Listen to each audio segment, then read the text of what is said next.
They were always dirty and uncomfortable. He was beaten time and again, but nothing stopped him from speaking out against slavery.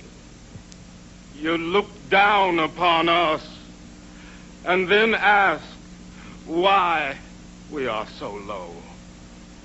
You shut our mouths and then ask why we do not speak. You close your churches and schools against us and then ask why we do not know more. Frederick wrote the story of his life called The Narrative of the Life of Frederick Douglass. In this book, he gave the name of the man who still owned him, Thomas Auld of Maryland. The book was a great success. Everyone was reading it, including Thomas Auld, who wasted no time in sending slave catchers after him. So late one night, Frederick boarded a ship and fled to England.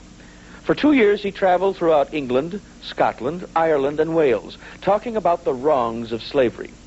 You know, the people really loved him, and he was invited to live in England. But Frederick said that America was still his home and that he must return to help put an end to slavery. So his English friends raised a good deal of money. Part of it they sent to Thomas Auld to buy Frederick's freedom. The rest they gave to Frederick to help slaves who were still not free. In the spring of 1847, he sailed back to America, a free man. Anna, I want to publish a newspaper. I can do it with the money from our English friends. But your friends here are against it. Even Mr. Garrison. He says that you should lecture only, that is enough. But I can do both. You see, wherever I go, and no matter how much people applaud, I'm still locked out of their dining rooms, their hotels, their coaches. No, I've decided that a newspaper is the best way to prove that the ex-slave and the white man are no different. So Frederick moved his family to Rochester, New York, where he set up his small printing press. Frederick's newspaper reported the adventures and dangers of escaping slaves, told of friends working to end slavery, and printed stories and poems by Negro writers. During the 1850s, Frederick was the station master for the Underground Railroad in Rochester. And over the years, he and his family helped more than 400 slaves escape north to Canada. Now, one of the best-known abolitionists of the day was Frederick's friend, John Brown. Brown hated slavery with all his might and used violence to try to put an end to it. The U.S. government was after him and was offering a reward for his arrest. In August of 1859, Frederick and Brown had a very important meeting. God has sent me to free the slaves.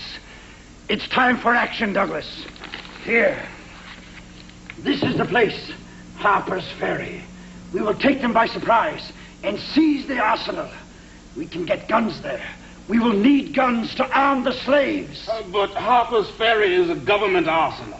You'll be killed. Not if we take them by surprise. But what about your plan to set up mountain hideaways so the slaves can escape?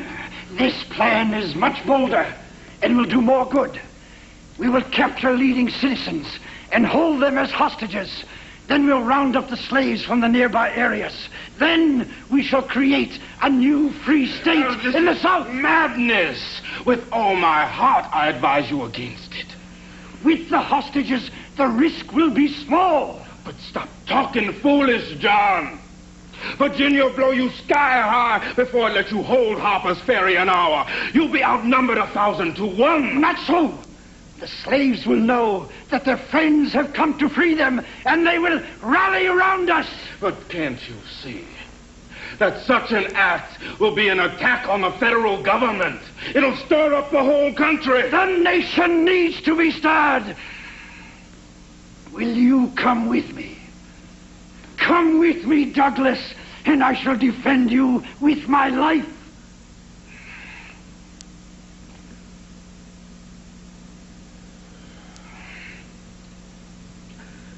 No, my friend.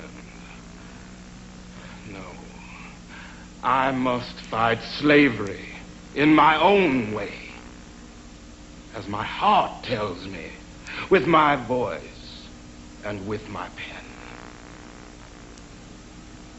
John Brown and his followers, among them his own sons, did capture the arsenal at Harper's Ferry, but all were either killed or captured.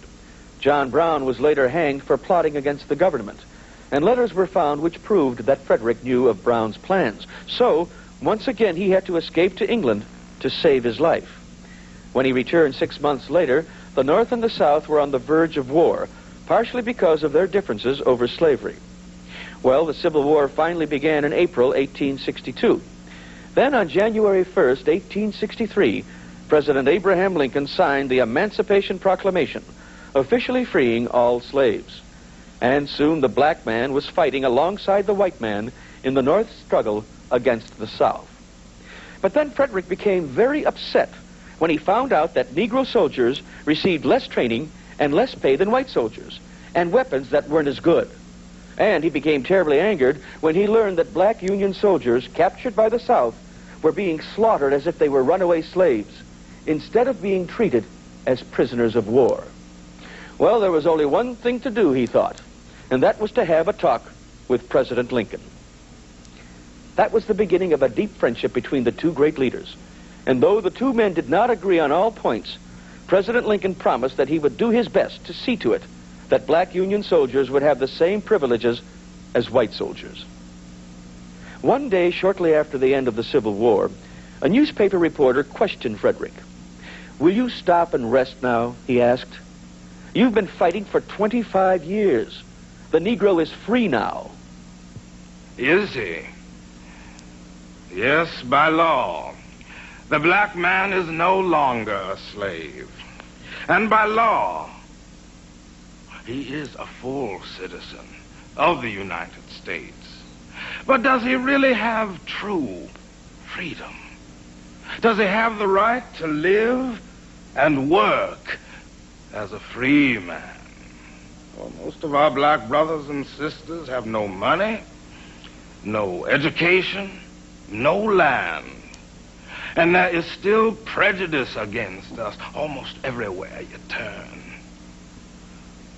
No, my friend, the battle is just beginning.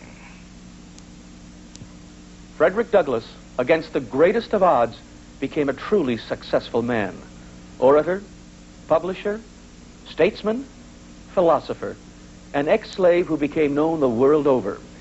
You know, it would have been easy for him to say that he had done enough. It would have been easy to forget the others who still needed help. But he did not.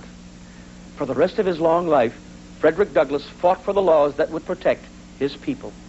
He fought for the black man's right to vote. He fought for better schools for children, better jobs for men, and equal rights for women, black and white. He fought for the day when the signs would come down everywhere, the signs that said, "No Negroes allowed." One man's skin can be black, and another man's skin can be white. But under the skin, we are all the same.